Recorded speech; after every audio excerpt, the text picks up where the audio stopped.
বিসমিল্লাহির রহমানির রহিম। দেখতেই পাচ্ছেন আমরা একজন প্রাপ্তবয়স্ক মহিলার ওনার পায়ে হাঁটুতে প্রচুর পরিমাণে সাইনোভিয়াল ফ্লুইড জমে গিয়েছিল, যেটা আমরা সেপটিক আর্থ্রাইটিসের পেশেন্টের ক্ষেত্রে হয়ে থাকে। ওনার এর আগে অ্যাক্সিডেন্ট হয়েছিল হাঁটুতে, তো ওটা ট্রিটমেন্ট চলেছে। তারপরে হাঁটু ফুলে পানি জমে গেছে, দেখতে পাচ্ছেন। আমি এখান থেকে ওনার সিরিঞ্জের মাধ্যমে সাইনোভিয়াল স্পেস থেকে পানি বের করছি, অ্যাসপাইরেট করে বের করলাম। লাস্টে আপনাকে দেখাবো যে কত পরিমাণ পানি ছিল তার ওখানে, এবং সে কি পরিমাণ কষ্টে পতিত হয়ে আসছেন। পেশেন্ট অনেক গরিব মানুষ, তার কাছে আসলে চিকিৎসা করানোর মতো টাকা পয়সাও নেই।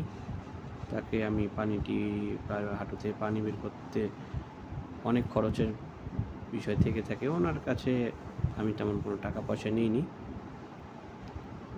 ফ্রি সার্ভিস দিয়েছি। তো আপনাদেরকে লাস্টে দেখাবো যে কি পরিমাণ পানি উপরে ওই হাঁটুর ওখান থেকে বের হচ্ছে।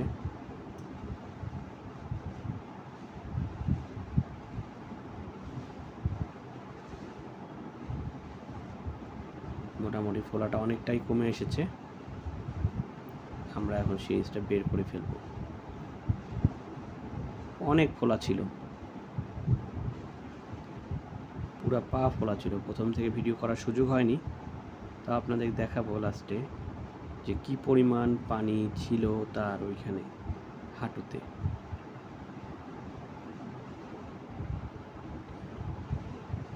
দেখেন কি পরিমাণ পানি, অনেক, প্রায় 1 গ্লাস, দুই গ্লাসের মতো পানি হবে, এরকম পানি ছিল। ধন্যবাদ সকলকে।